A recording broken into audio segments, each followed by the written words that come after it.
Welcome Pete, Shelley, Steve Diggle. Tonight, Shepherd's Bush. You've been to Australia and you're about to go to the States. How was Australia? It was great. It was a nice break from the a nice bit of winter sun. Right. We were asked to do the Perth Arts Festival, and so to make it worthwhile, we did some shows on the populated side of the country. And what's the Buzzcocks scene like out in Australia? Fantastic. It's like become a universal thing now wherever we play. You know, 2/3 of the audience like young kids that are picking up on the Buzzcocks, and then 1/3 of the old ones that remember us from the time that complain about the young kids jumping about the front, you know. Right. So it's a good cross section, you know. And all the shows were like sold out. It's amazing that, you know, from starting music in Manchester, it goes to Australia and Singapore and Argentina, all over the place. So the Australian tour was fantastic. So back then in the 70s, you were basically a UK touring band, and well, we used to get a lot of offers to go to America and probably Australia, but we was concentrating a lot on Britain, weren't we? It was like doing 32-date tours, then you'd be on top of the pops, and if you weren't doing that, you'd be in the studio recording the new singles or albums. So right. It was like, well, we'll get round to it at some point. And in a couple of months' time, you're going to the States to support Pearl Jam. Yeah, at the end of May we go off there. Tell us how did that come about? Well, I mean, Eddie used to hang out with Steve before he became famous, you see. Before Eddie became famous, should I say. Steve's always been famous. For the age of 20, I thought. Yeah, I mean, he used to hang around in my room, but I don't remember this, but I was doing a lot of cocaine and a lot of girls, so that, you know, when you're a younger man, you're a fool if you don't enjoy the perks of the job. I think one time he was there for about 3 days on and off, you know. Then he sort of disappeared for a couple of days, turned up at a gig, and I was just about going on the stage. There's a message from the security man saying there's a guy called Eddie outside, you know, he wants to come backstage. And I said, tell him to fuck off, I don't know anybody called Eddie, you know. You know, as anybody knows, when you're doing 2-month tours of America, you still, you know, you soon forget a lot of things. And, right. And that's what happened, and that's the last time I saw him, so I'm sure he'll be able to get through the Madison Square Garden. Yeah, so when he comes to Madison Square Gardens, he'll say, no, you're not on the list. So you're doing a So I'm looking forward to seeing him there, and he's a big Buzzcocks fan, and I think that's part of why it came about, so it'll be good. The whole tour as support for them, or no. Just no. We start tours in New Orleans on the 29th and go clockwise around America. Right. Meet up in Milwaukee on the 21st of June with Pearl Jam until the 8th of July at Madison Square Garden. Right. And in '94 you played with Nirvana, and there's a good Kurt Cobain story, isn't there? Steve, you taught him the art of smashing a television with a mic stand. Is that right? Well,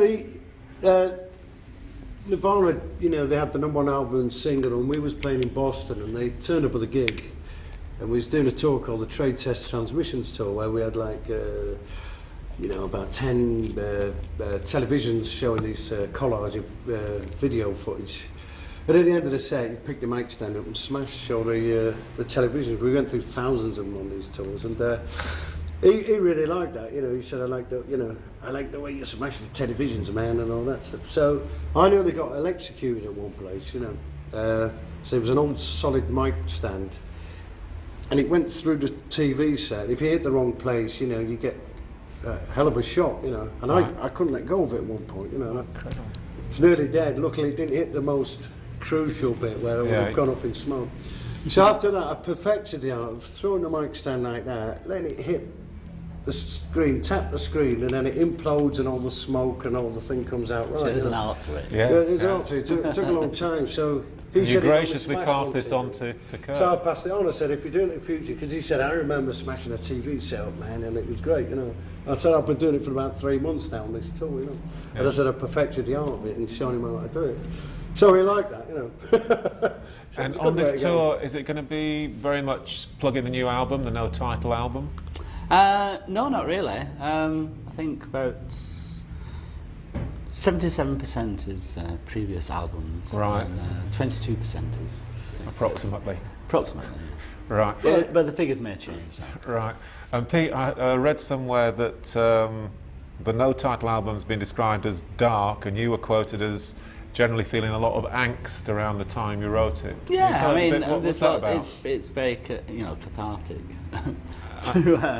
to vent your spleen every now and again. Right. So I tended to have songs which were more of an angry nature rather than. And can you tell us a bit more about the angst around the time? Well, I mean, there's a thing. I mean, a girlfriend of mine, her stepsister died of leukemia, so there's a lot of anger about the futility of all existence. All right. So I tried to convey that in words. Right. Well, with a good pop song, for good measure. Wrapped up. And which are the tracks that are most suited to live performance? Which are the ones that The ones we're 22%? doing. The ones we're doing. But we're doing about half the new album. Right. But the rest is old stuff from new albums and singles. Still stuff to dig into off the new album really as well, but I mean, there's about 150 songs to choose from, so it's, you know, there's always somebody who goes, why don't you play that one, and all that kind of stuff. But there's a good cross section, and as I say, it works, doesn't it? I mean, I think we've forgotten more songs than most bands. If we started playing, we go, oh, that's a good one. We've forgotten songs we wrote. It's like live tonight the other day. You're 27 years. You're 27 years in the business, aren't you? Since that first gig, and you're being called punk's Beatles.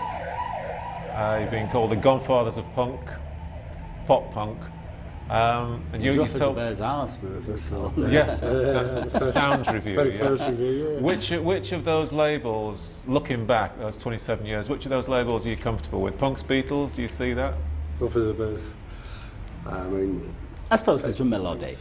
That's where the Beatles tag gets from. was it you? Somebody said it sounded like Lennon and McCartney in a blender, wasn't it? It was all kind of things, isn't it? Yeah. Oh, with the Buzzcocks, you know. But yeah, I mean, like I suppose we grew up listening to the Beatles as long with Velvet Underground and Yip Hop and all the rest of it. Kinks. Right. But a good tune doesn't go amiss, you know. Yeah. That's what we realised, really, in a sense. Although it wasn't a conscious thing, was it? Like you know, the Sex Pistols doing what they do, and the Clash doing what they do, and we had like this tune thing about our stuff, you know. Right. So. And the Sex Pistols were political, and punk was political. Did you sort of? Yours was a lot more about relationships. Well, that's political as well. I guess, yeah. I mean, that's. I mean, in some ways, it affects more your personal space, doesn't it? About how you conduct your relationships. Right. And I mean, if everybody's good, you wouldn't need the police, would you? So, Yeah, it's more to do with the human condition. We realised it was, you know, the world's a complex place. So simply finger pointing, it's even at the age of 20, even at the age of 16, you'd figured out, you know, it's not just simply government or this and that. Yeah. Although I love the politics of the class. And songs like Fast Cars and Why She's a Girl from a Chain Store do come from a sociological background, you know, they're not love songs. Or Autonomy and that, which was one of Joe Strummer's favourites off the first album. Right. So he said, I like that song, Autonomy, because, you know. Yeah. So there's all those things but then as well. people say the Clash are political, but if they stood up for election, would you vote for them? Well, I would. I'd take the chances, but this is a fan of the music. And but right- yes, right, I I mean, mean, It's not you know, about politics, as you know it. yeah, I mean, I suppose like that, you know, it's like a Shakespeare play or something in a way, you know, not to put it too highbrow, but Yeah. you know, a lot of the lyrics have got a lot of things in, like darkness. But the other thing with punk, we see, was it made people into active participants in the culture rather than just being passive consumers. Yeah. But you did that word. Existentialists we used to be called as well, didn't they? Yeah, highbrow. You mentioned that word highbrow. You did have Yes. very kind of arty album Well, covers. I mean, we did have a library card between us. And who was the stylist in the band? Was there just one style? Who was the guy who said, let's have some arty album sleeves and stuff? Was there any one of you, or was that sort of thing that came? It was just the Malcolm people around us. So that's the good thing about punk, was that it actually networked people together. Right. So you'd meet people who were at the art college and who were doing stuff, and you Yeah. go, that looks good. Can we use that for a poster or something? Yeah. It's all got to start from there. And relationships have been formed. Right. Because people were creative. People are naturally creative. I mean, the whole industry wants you to believe that it's only the stars, the special people who've got any talent whatsoever, Yeah. and everybody else is just vermin. You know, they just Yeah. need to be, you know, fed whatever the gatekeepers of taste and decency decide, Right. you know, should be listening to. But really, it's the people. Yeah. You know, I mean, even great music legends. I mean, they were ordinary people once and still are, really. Yeah. It's just the way everybody else treats them. So really, our stuff is about doing stuff that happens to us. And I mean, there's things like people that, who used to making an go art out of that. in the toilets and say, I'm starting a fanzine and stuff like that. In the initial 76, you know. like you said, there was all that creativity about that, you know, fashion designers, Right. photographers and all the rest of it. People As the said, sleeve "Yeah, for we can do Orgasm Addict, was that a case in point? Where, Well, that was Howard's girlfriend at the time, Linda Sterling. right. And she had this collage and did that, and Malcolm Garrett, who was also at art college, Yeah. he did the lettering and the Buzzcocks logo. I mean, he came to us and said, I'm down at the local art college doing my degree, and here's my work, can I do some sleeves? And so we thought, you know, fine. And he was free, see, so. It didn't cost anything. And, you know, he came up with that unique style, you know. I mean, sometimes, you know, I mean, on the first album, I ended up all night staying up with him till about 7 in the morning, arguing she would have a picture on the front. And He there's a wanted big bowl of cabbages salad. and lettuce and a bowl of There's a big bowl salad. of salad with eyes and mouths in. And And we thought, well, maybe a picture of the band. band might be helpful. So, Did you realise It was how a- controversial that would be? That's What, Orgasm picture of the Addict. band? Or the... No. That too. Orgasm Addict. Do you realise how controversial it would turn out to be with well, ladies no, we're striking at the quite record shocked, plant? really. We're correct. But I mean, the thing with punk, the way in which we got involved in it, I mean, we were doing music which we knew that people wouldn't like. And we were never expecting it to last more than 5 minutes. So we were just being as funny as we could be and as outrageous. And as yeah, it wasn't that controversial. I mean, my brother's an artist, he's a fine artist, painter, so I'd seen all that stuff from bloody David Hockney right through, you know, to any sort of collage thing and people with irons on the head and everything, Yeah. you know. So I used to go to the tape gallery when the pub was closed Yeah. at 3:30 and stuff. So wasn't a great shot, but it was very complimentary to the song, you know, to the song Orgasm Addict, you know. Yeah. Using a woman as an object and all that stuff, you know. Yeah. Complicated business, right there. If we can go back to the Bolton Institute of Technology, Mm-hmm. on the notice board there, the very seeds of the band was that wanted people to form a group to do a version of Sister Ray. Can you tell us Sister Ray, Sister Ray, Velvet Underground? Underground, Yeah. And was that very much where you were at? 'Cause you were also into Eno, well, weren't you? I used to have a girlfriend who had a friend who came visiting and brought up 2 Velvet Underground albums, the Velvet Underground album and White Light, White Heat, and I made a cassette of them, into piracy even then. I made a cassette of them, and when I went to, I had to just play them to bits because they're great songs. And The Gift, that's on there. yeah. Correct. That's on the White Light, White Heat Yeah. one. So Sister Ray, I knew, and it's about 17 minutes long or something like that. And it just classes on like, you know, that's a derailed freight train, really. Right. And so I thought, well, if he wants to form a band, and I'd seen him around college, so I knew he was a bit, you know, different to everybody else. And so I phoned him up and I said, yeah, I play guitar, I know those chords, I can play that. Right. And out of that was the start of Buzzcocks. Right. That was about October 75. Right. And your very first gig was on April the 1st, 76? April Fool's Day, see, people should have guessed. Yeah. And is this true story that you started doing Diamond Dogs at about half tempo and someone pulled the a plug drummer on was you? a new guy who we thought automatically he'd want to do it the proper tempo or even faster, you know, so Yeah. like fast music. And he did it about half the time, so it took about 20 minutes to do the first song. And we only did about another 2 songs, and then the guy who organised the concert came over and asked us if we wouldn't mind them putting on the disco instead. Right. So we weren't appreciated even then. When did you start writing songs, each of you? When did you start writing songs? Steve? When I lost my licence on my scooter when I was about 16, really, you know, I used to dabble about then. I lost my scooter licence, so I thought I'll get back. I had a guitar lying around, but I didn't play it that much. And, Right. used to I started have the around online about when I stuff did my GCEs. And you were influenced by Eno and people in early rocks and music? Well, yeah, there was lots to choose from. There was David Bowie and there was Eno. And the good thing about David Bowie is he'd always name drop like hell about these people, including Velvet Underground. And so you go, well, I must find out these things. Iggy Pop, you know, the Stooges. Yeah. So it was very good. William Burroughs. The list goes on of all people who. But Singing that- through Eno, you got into like Robert Fripp and stuff like Yeah. that. So, But you were actually doing covers from Tiger Mountain at that first gig, yeah, weren't yeah, you? but we were going to do the 801, but we never got round to it because we got asked to make way for the disco That's right. and the enjoyment of the patrons. Now, Well, the the other next... things like you said about is you know, you sort of you grew up with all these people that could play ninths and tenths and elevens and all that, you know. I mean, I studied the theory of music till about grade 5, but I could never play on the piano because at school they gave me a cardboard thing, you know. But anyway, you realise all that's out the window, and rather than learn somebody else's song, it was easier to write your own in a way, you know. Right. It was that aspect. Because, you know, to always go, no, that's how it goes. Yeah. So the bits you miss out, so nobody ever notices. Because we used to go to the band on the wall, and there was all like serious jazz musicians, All right. all young in all 3 Still chords is, and all yeah. that sort of stuff, Yeah. you know. So there's that little bit of musical snobbery, you know.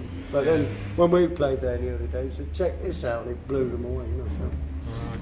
And the next sort of big influence that took the Buzzcocks further down as well was the Sex Pistols, and you actually promoted them, didn't you? Up in Manchester?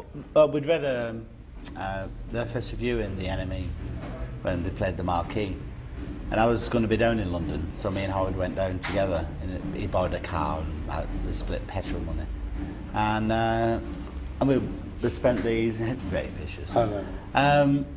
And so we finally tracked down the Sex Pistols. We phoned The Enemy and they said, oh, we don't know where they're playing, but there's their manager has this shop called Sex in the King's Road. So we walked down the King's Road and went to Sex, and they're just closing up. And yes, lo and behold, they were doing a gig that night. If they hadn't been, we would probably gone back to Manchester and never seen them again. Right. But yes, they were playing, so we went along and saw them and chatted with them, and we thought, this is great, this is just like what we want to do. I think they're doing a version of No Fun that sort of got us in tune with them. Right. And then we saw them the next night, and we talked to Malcolm, and he said, yeah, he wanted to do gigs. And Howard used to do the pub rock review for the New Manchester Review, which was a local listings magazine. Right. So like he knew a few people like in venues and everything. So he said, well, shall I go and check out whether or not anybody would want to put you on? Yeah. And he went round, and everybody went, no, we're not interested. Right. So we thought, well, it'd be a shame that, because if we could get them a gig, then we could play. Right. We could get our band on Yeah. to support them. So we thought, well, why don't we just hire a hall? Because that's what I used to do with my old bands when I was at school. We just hire the village hall. Yeah. Yeah. And go in there for a £5 and set everything up and just drink the profits. And then leave the next morning. Yeah. No change there then, good. No change there. And so it was an easy step to do, you know, Right. to promote yourself, you know, and to promote the Sex Pistols. So we sorted it out. £32, I think, the free trade hall was to hire for Yeah. a night. Right. The lesser free trade. hall, is it? The lesser free trade hall, yes, not the free trade hall. 55 for the main one. A bit too much. Yeah. But there was a big influence visually, because that's when Pete McNeish became Pete Shelley, and there was an Yes, image. me and There was an Howard image headed thing our going hair. on. There was an Me and image Howard thing headed going our on. hair. And Caused much consternation in the coffee bar that day. right, and Howard became Howard Devoto, and Yeah. So there was suddenly Well, you've there's gone a from being reinvention of students yourself. to Yeah, thinking on different lines. Yeah. Yeah. yeah. And We stood out in crowds. and it was Malcolm McLaren, Steve, that kind of brought you into the band, really, wasn't it? Yeah, I had arranged to meet somebody else. I'd phoned this ad in the paper, and really, even though I was a guitarist, I thought everybody wanted to be Richard Blackmore or something at the time, so people were always looking for bass players and drummers. So I thought, I'll go as a sort of bass player, see what happens, you know. And so I arranged to meet this guy outside the Free Trade Hall, and I'm standing outside, and Malcolm McLaren comes up. He goes, "Oh, they're in here, the Sex Pistols." So I said, "I'm waiting to meet someone, this guitarist guy, you know." He said, "You must be the bass player." And I thought, I don't remember anything about this, speaking to this guy on the phone. So next thing I know, he said, "Oh, the others are in here." So Pete was collecting tickets on the door. So he took me in and said, "You know, this is Pete." And he said to Pete, "Here's the bass player, you know." He said, "Here's your new bass player." And he moves away from the thing, and Now there's Steve going there. I said, "Oh, well, Howard's upstairs. If you go up in the bar, and I'll be up there in about 5 minutes when we finish taking And they'd the put an money." ad in another paper, in the Manchester Review, which was at the time out for London, and they put this ad in, and they was expecting somebody else. So the person I was supposed to meet, the person they were supposed to meet, was outside, Right. and I was inside, and... No, there was nobody meeting us. oh, there's nobody meeting us. No, it was a blank appointment. So the next minute, I'm up in the bar, and I said I'd see him in the bar, and we was having a drink, and So I said, so he answered the ad of the New Manchester Review, and he said, no, Manchester Evening News. I went, oh. That's why. he was talking at cross purposes for about 20 minutes, and some things tallied and some didn't. But And then the Sex Pistols came, and I said, well, do you want to come and watch them? They're really good. Yeah, yeah. And we went out and watched them, and then he said, well, would you fancy playing bass? So he said, yeah. So I said, well, come over tomorrow afternoon. And he came over, and we all plugged into one amp. Yeah. This racket came out there, it's fantastic. Isn't it? Right. I was involved with screaming his head off, the guitar, me and the bass, and all through his little speaker. And around that time, did you all start thinking towards the Spiral Scratch EP? Was that? Well, no, I mean, at the time, when we wanted to get more gigs, we got an agent Right. whose name was Martin Hannett. He had a music agency called Music Force. So he'd booked the gigs, and many hours were spent up in his office discussing about things. And he said he was going to be producing this album, and he could perhaps get us some downtime where we could go in and do a bit of moonlighting and record our single. And we thought, well, let's do an EP because you get twice as many tracks on, you know. And then we started looking around and just found out how much it was going to cost to put out a CD. And we found, not CD, there was no CDs then, a single. And it was £500 we needed to go in the studio and record, because all this deal with him moonlighting fell apart. So we thought, well, let's do it properly and book the studio time ourselves. So we found out we could do it for £500. So I borrowed 250 quid off my dad while he got out a loan. And there's some friends of Richard Boone, our manager, well, our erstwhile manager then, and Howard, but some of their friends put in 150 and 100 They're pounds. student loans, weren't they? Sue Cooper and that sort of thing. And because your dad had put in some money, there's a story that he turned up at the sessions to make sure you weren't sort of frittering it away. Well, no. I mean, he was driving the gear as well. Oh, because of right, the van, right, so right. we used him as a roadie. Yeah. But he always tells a great story that when, as fast as Martin Hannett was turning a knob or shifting a dial or something, then the engineer was going behind him undoing it. Trying to put it back in the right place. He was going like this, and the engineer was going. I don't know about that. Yeah. And I mean, I did hear some comments of the engineer on the session who thought he didn't know what to make of the whole thing which happened. Especially when at the end we were going, yeah, that sounds just like it, doesn't it? Did you enjoy the sessions? Did you Well, yeah, enjoy I a mean- studio? Did you? Yeah, it was a very novel experience. Well, I mean, like, we'd been up to 4-track where we did our first demos, which then became the Time's Up bootleg. Took the stuff on the bus, you know, the amps and pieces of drums on the bus, didn't we? Went up to this guy's attic and recorded some stuff there. But with the Spiral Scratch, first time in what you call a proper studio, I suppose. Isn't it? Right.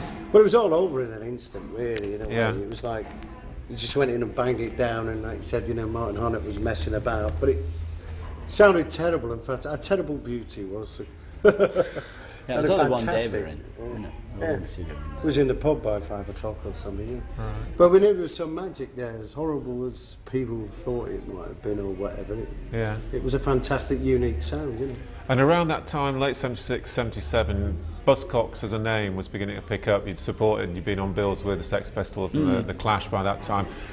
Can you Because take Malcolm McLaren always invited us to come to anything that was happening, to Right. make up the numbers and make it look like there was something happening. Yeah. If it was just the Sex Pistols, then they could easily be forgotten. But once you surround yourself with other bands Yeah. and make it look like there's a movement happening, then Yeah. people's ears prick up, you know. Yeah. It's more chances to hear about it. All right.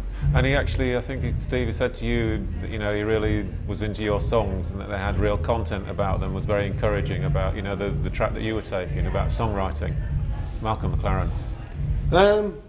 Yeah, you know, he was always encouraging about stuff, really. He's a situationist, thinking, like, shove you somewhere to see what happened all the time. Yeah, yeah. So, yeah, I mean, you know, he liked the whole thing. You know, he loved the Buzzcocks. All the Sex Pistols do, I don't know. Right. You know, McLaren and Johnny Rotten, it's still one of his favourite bands, apparently, you know. Yeah.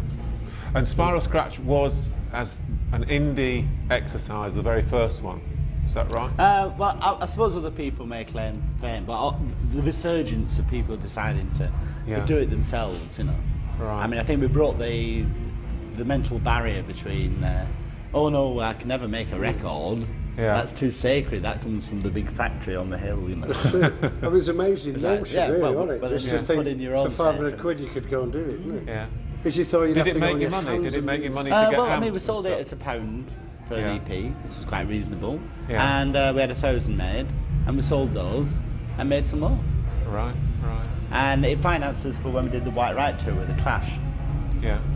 Right. Because we didn't have a record company, so we had to support ourselves, really. But you just thought there's no way you could go to London and be begging, you know, like for a deal, because they wouldn't be interested in this kind of music or whatever, you know. I mean, you thought it's impossible. So that was an amazing way out. Well, it served a lot of functions, you know. And when did you start thinking in terms of getting the deal, or did United Artists approach you? Or When United Artists approached us during the White Right tour, there's a few record companies, but we got on best with Andrew Lauder. I think we had like about 6 really, it was all the majors really, but we just carried on playing and We let them fight. let them fight. Yeah. Right. Wasn't that bothered really, because we was having such a good time and it was so important to like play and do what we was doing. It was like, well, that'll sort itself out somehow, you know. Thought one day we'll have a record. One day we'll do it. See, Malcolm McLaren was going, you guys are leaving it a bit late here, they're all after you, and we was going, yeah, well, we'll sort it out. So. Yeah.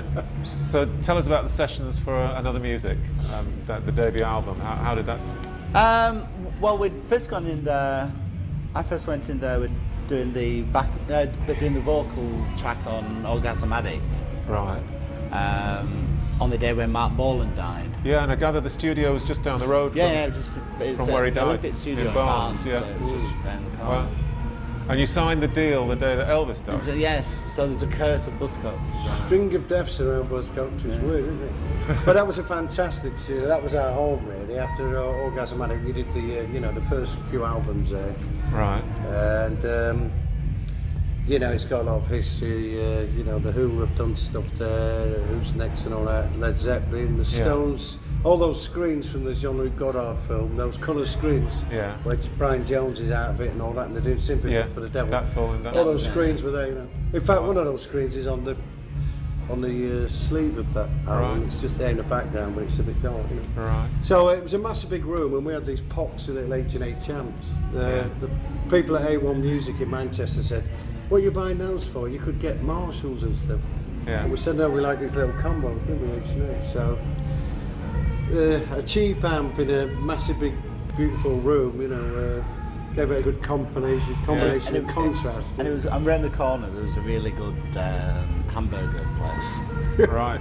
Where they did hamburgers and blue cheese That's dressing. right, yeah, they did half-pounders and all. But during '78, things are beginning to change, aren't they? Because you've gone from being an indie, what was then an indie band, an indie punk band. Now you've got the deal. Did they sort of talk in terms of singles to you? Because you became a great singles band. But because when we decided what tracks were to go on Spiral Scratch, the one track which didn't get on was Orgasm Addict. Right. We thought, no, we'll leave that for another single. And originally we were going to do our own single, but we spent all the money we'd made by doubling up with the singles on doing the White Right tour. Mm-hmm. And so when we came around to doing the first single for United Artists, but that was our number one first choice, was Orgasm Addict. We want to do that for our single. Mm-hmm. And to Andrew Lauder's infinite wisdom, he went, yeah, we'll let you do what you want. That's why we signed you. We just want to help you do what you want. Was Howard still on the scene there in the background?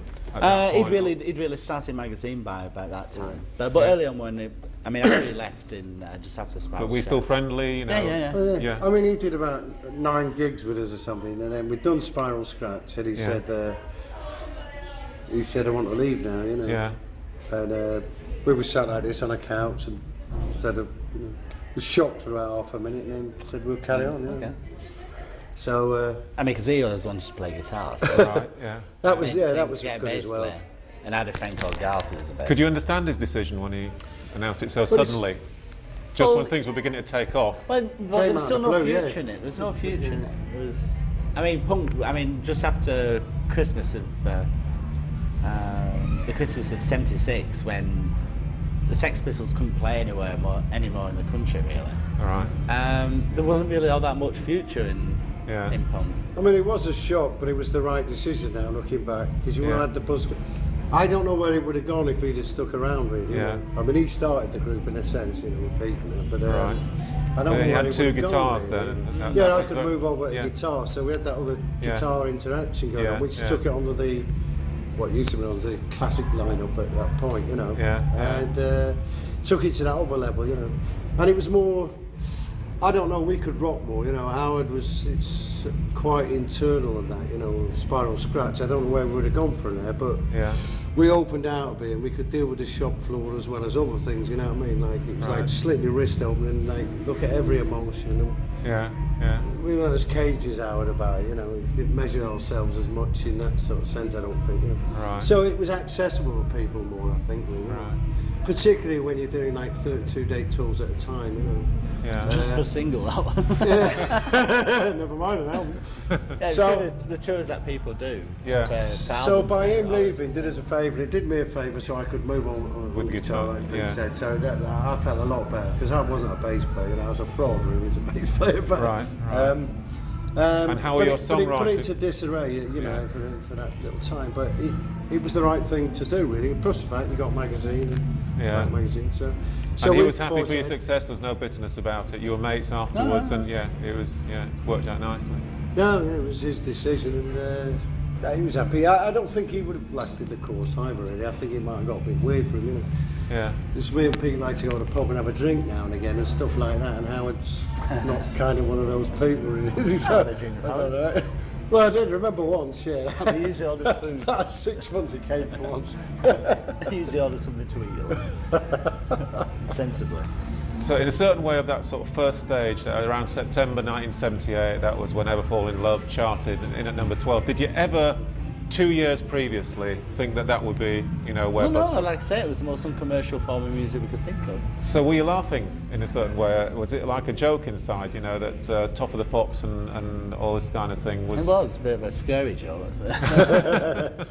Tell us more. What do you mean, in what way? Oh, yeah, it was like... What? I mean, there were elements of the Beatlesque in the thing, you know, couldn't get out to the stage door because it was blocked with screaming fans, that type of thing. Yeah, I remember Liverpool Empire, wasn't it? I mean, there was like 200 kids all doing that shaking the car business. Right. And you think, I've only walked down from the hotel to the gig, you know, before the show, and then Police after. escorts and stuff. We had to get a police car and drive all around Liverpool just to go 10 minutes down the road to the hotel. So it did start getting a bit weird, you know. Yeah. But also, I mean, we was doing a lot of touring, and you know, you do like, apart from the White Riot tours now, we did like a few little weird clubs like Nottingham Sandpipers where there'd be no stage and stuff like that, you know. So you'd get through all that kind of a gig, you know, in those early days. Then you'd be doing the colleges, then it moved to the theatres, you know.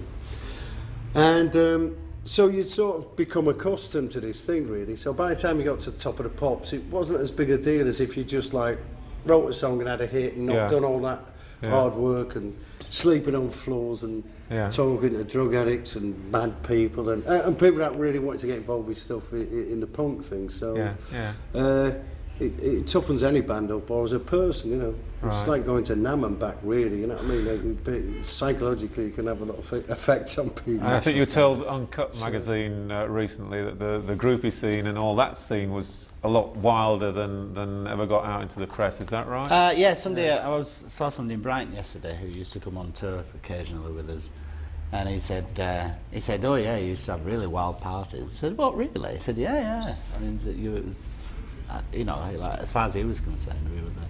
Yeah. But looking back, that's what I was saying in that magazine. I think it was, but at the time we just thought, you know, we're having a laugh because we used to rehearse and go to the pub and go to clubs and stuff, the Electric Circus and that.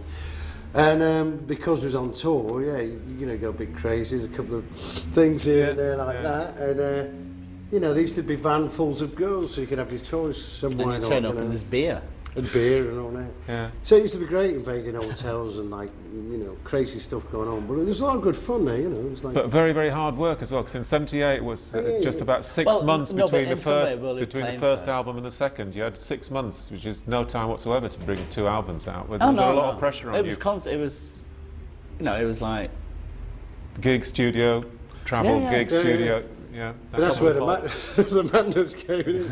But that's what you signed up for, and it was good to see how far you could push yourself, you know. Right. I mean, but it didn't really seem like work. It was like, you know, me and Pete are conscientious objectors to work, really. We couldn't I couldn't imagine us getting a job, really. I never thought we'd be getting a job. I mean, because to us work is equated with not enjoying doing it. So anything we don't enjoy, we consider to be work. Or chores are work, you know, that kind of thing.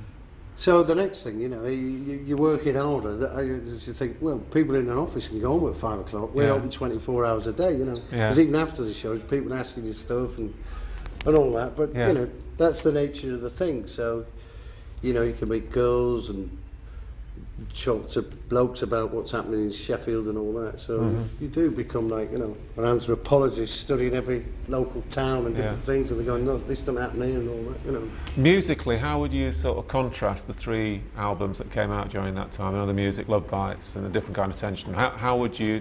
There was a definite change in direction, wasn't there? Towards I would say the music's more quirky than Love Bites, but Love Bites more experimental. Right. And then a different kind of tension, that's where we're heading off the rails. First judges. It got wild, did it? Songs of innocence, songs of experience by that time. Yeah. I Fall mean, beneath the rose. they always say like your first album's like your magic one, because I mean you're touring with that, so you're getting all the songs well before you go in, rather than writing songs and going in the studio without really working. But the first one definitely had a lot of magic about it, you know. Right. I mean, they all have in their different ways, but that one's got that uniqueness that, you know, it's got the air of someone being 21 and sort of Fresh. thing like that, you know. And it definitely captures that thing of the time as well, you know. When did you both feel, you know, because you did go in different directions in the early 80s, and when did you both feel that this is like no longer the fun and the freshness that it was? You know, When it when stopped becoming fun and fresh. whenabouts was that? When the acid was kicking in, wasn't it? Well, I mean, The last album? I mean, things are getting Well, I mean, as we're doing the parts 1 to 3, the last 3 singles, that's when things really started getting very seriously out of order. Yeah. And then, of course, the record company had been taken over by EMI, so we didn't have Andrew Lauder or Tim Chaxfield there to indulge us. And the people who took it over were more like, you've not had any hit singles recently, have you? Right. That And kind of, so it started all becoming a bit... At that point, it was a different A&R man every week. You'd communicate with one, and it's like, oh, he's not here now. It's a new one. My name's Right. going to take you for a meal and all this stuff. So, Haven't had so any hits. it's for it, yeah. I don't hear any hits. Yeah. And the last 3 singles we did, or the batch of 6 songs, that we wasn't thinking in terms of hit singles, was it? I don't think we ever really did. No, we still want to make music people don't like. right. That's what So, Jesus said. you know, they got in the 40s rather than in the 20s and 12s and all that stuff. So, like you said, there was going suddenly there was I don't pressure. hear a hit there, but we're the Buzzcocks. We just make music for Right. people that, you know, It's, buy it. it's up to you to sell the records. That's your job. We just make them. Yeah, We make yeah. stuff for you to sell. If you can't sell enough, don't blame us. So there was that, and 5 years of going around the world. You know, we went to America a lot towards the end, and that was... That really freaked me out. And heavy Pete, when you I decided kept to going, I leave, want to go home. It was just like Kojak. It was like walking into a virtual... But New York was just like Kojak. If you watch Kojak, or steam rising from the streets. yeah. Just No, freaked me that's out. it. It was like being in a film set, you know. Well, because it was filmed there, wasn't it? So That's right. I suppose it was. And when you decided to leave, did you have the Homo sapien project already in mind? Well, we'd already started doing it, but I went up to Martin's to do demos for the 4th album, and I just Yeah. brought along a 12-string guitar, and he had like a drum machine and a synth, Yeah. and so we'd try and make a demo using the things. We both enjoyed playing with the toys and Right. making the noises. And we did Homo Sapien, the first one we did, and Martin said, "It's finished this. It's not a demo anymore. You can sell this. This is a finished thing." So I thought, oh, that's interesting. So the next day we did another one and another one. And then we played them to Andrew Lauder, who was then at Island Records. And he said, yeah, this is great, this is. And then he had some Grandmaster Flash albums, which he played to us. And our singles that he played. And we thought, well, that sounds good. Let's do a dance party dub mix. Right. You know. Right. So we did that, and then we thought, this is fun. This, and it was a lot more fun than being in Buzzcocks at the time. Right. Because things were really bad, you know, people with Veronica. Really bad, yeah. It was very grim up north. So I stayed down there and did. But you thought the Buzzcocks would continue without you, didn't you? So, I mean, but there was no idea because of the thing Howard had left. It wasn't the end then. We just slid one along, you know. And Steve, you decided that no, this was the end, yeah. I did mention it to the others, but I mean, at that point, we'd been around the world about, you know, for 5 years. We'd done all this, you know, living in each other's pockets, and it was quite intense and stuff. And I did mention it to the others, but they were all kind of, I don't know what Steve Garber wanted to do really, the bass playing. Oh, he did say to me recently, he said, oh, we should have stuck together then. But Right. like 22 years later. But I did sort of say we could do that, but at the same time, it was like, well, you know, like Pete said, it was all getting a bit like, we'd all been together too long. Sometimes you need a break, you know. Yeah, It's like a party never lasts forever and nothing ever lasts forever, really. So it was like, I would have had a go at that, but we wasn't in touch. I had different mates outside, you know. Never went out with John Marr or Steve Garvey for a drink. I had different people, you know. Right. And how did Flags of Convenience come together? Well, I just thought I'd form a band, and then the next thing I know, John Marr moved near me, so he said I played the drums, so he joined for a bit, and I was just looking for different people, and I thought, well, got to start fresh, you know. So we did that, and I worked with different people over the time, and that was interesting, that was good, you know. Right. We signed a deal with Seymour Stein. He said he's just got this new girl, Madonna, you know. Right. But I was doing a lot of heroin at the time, and I had a meeting with him at Fortnum and Mason's. And I was going through my heavy Bob Dylan period, you know. That had been rekindled because it's one of the first albums I heard when I was about 8, so it was Bob Dylan album, you know. So I was looking at him like that, you know. So we put the pop single out, then I said I want to do an album called The Accused, and he said, oh, it's a bit ominous, that, and that's not going to go very, you know. And it was the 80s and all that stuff, so that didn't last then, but I just carried on. We put stuff out through Red Rhino and stuff, and MCM Records. And how did you get back together again at the end of the 80s? Well, there were rumours, because Steve changed the name, well, a promoter in Germany changed the name of the band to Buzzcocks FOC, you know, to get people coming, you know, to recognise that it was Steve from Buzzcocks. Yeah. And through that, there were rumours circulating around that we were getting back together because people had heard stories of people coming from Europe and saying, oh, I saw Buzzcocks the other day. And so somebody said, well, these rumours were going around, so our agent in the States said, well, why haven't you been in touch? You know, I want to do a tour if Buzzcocks are back together. You know, let's do a tour. And so, well, they're not back together yet, but you know, if you sort out the tour. So there's a nice 3-week tour, and it was just before Christmas. And I didn't have anything else to do, so I said, yeah, go on, I'll go along with it. Only if we can get everybody back together who's split up. Right. So we phoned everybody round, and everybody said, yeah, 3 weeks, yeah, I can make that, yeah, let's do that. And then 3 weeks. Did you enjoy it? Was it good being back together? Yeah, it was really good. Because amazing enough, that Flag of Convenience thing I was doing, a couple of people had left and all that, and a couple of disagreements with the guitarist, and so I thought, well, we've got to start that up, and then this phone call came, and so I thought, well, do that for 3 weeks, and then I'll go back to what I was doing. But the greatest thing was, I mean, I'd always seen Pete on and off in a club here and there, but I hadn't seen the others, and we hadn't all been in a room together for 8 years, so we didn't know what to expect, really, and I think we did about 2 songs, and then me and Pete went to the bar, you know. And that was where the important work was done. And I think we drank for 2 days, and the other 2 couldn't believe it. And then we were on the plane. So much. Yeah. And we had a great time. And next minute, we're on the stage in the States, and without really rehearsing this stuff, and it was fantastic. You know? Right. The whole thing came flooding back then. And surging forward about another 5 years, tell us about, because it's Tony Barber and Phil Barker that you're playing. Yes. That's the current lineup. Tony Barber was a Buzzcocks fan who's got scrapbooks about the Buzzcocks, so there's a nice sort of circular thing sort of happening there. Yes, he's our archivist. Oh, right. Yeah, right. and also doubles as producer and musical director. Right. So we let him do all the hard work of running the band, and we just turn up. I've got a chord here. I think of writing a song about it.